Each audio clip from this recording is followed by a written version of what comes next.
From the age of 6 until I graduated high school at the age of 17, I was a ward of the state in Indiana. The first 3 years I lived in 6 foster homes, and the last 8 years I lived in group homes. I was removed from my home because I was a severely abused child, both physically and emotionally. I suffered 4 broken arms, was locked in closets for days at a time without food, lived in trailers without food, water, or electricity, and was technically clinically dead twice. I tell you this because I was an innocent, as were the vast majority of children in our welfare system. You know, in 2012, 6 out of every 1,000 children in Nebraska were placed in foster care. Each year, about 260 young people in Nebraska age out of the foster care system. Many of those will be cut off from any support and will be left to fend for themselves.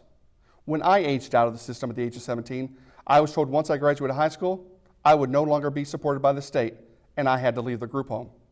I was not prepared for the outside world. I wasn't provided the skills needed to survive. I didn't understand the concepts of paying rent, keeping a budget, setting priorities, paying any bills, or even getting a job. These were all foreign concepts to me. My whirlwind downward spiral began. It was a cycle of bouncing checks to survive, driving cars with expired plates, and living in homeless shelters. You know, researchers followed 600 young adults who aged out of the welfare system in Iowa, Wisconsin, and Illinois. The report found that at the age of 23 and 24, less than half were employed. Almost 25% had been homeless. More than 75% of young women had an unplanned pregnancy, while nearly 60% of young men were convicted of a crime. Unfortunately, only 6% had a 2 or 4 year degree. If the parents of these children would have prepared them for the outside world, this cycle of destruction would have never become a reality. In the cases of these children, the parent is the state. Nebraska is the parent of each of the children in the system and has the responsibility to raise those children to be ready for the outside world after childhood. Just like all the parents watching this program also have the responsibility to raise their children. But I've got good news. Thanks to the diligence and hard work of State Senator Amanda McGill and her bill LB 216, which was passed in 2013, the state of Nebraska is taking a proactive step to ensure our children who age out of our foster care system have the tools and resources needed to survive. Nebraska has launched a new program called Bridge to Independence.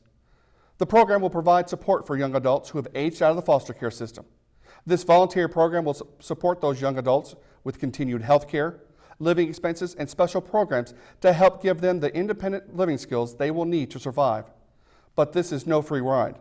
In order to participate, they must be on a track to getting a high school diploma or a GED, or be enrolled in at least a part-time college or vocational education program, or be employed at least part-time.